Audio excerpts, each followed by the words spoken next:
Nakita mo ba yung chili oil na yan?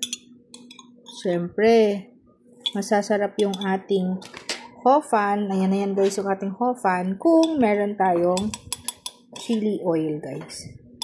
So, lagyan natin ng konting chili oil. Lagay natin dito para medyo may anghang ng konti guys. Yan. Lagay ko yan. Yung chili oil na to guys, mas makakamura kapag ka yung 2 pieces yung bibilhin mo. At saka kapag ka may mga negosyo ka, parisan, lugawan, gotohan, ramen, siomai, fried noodles. Guys, ito yung i-gamitin ninyo.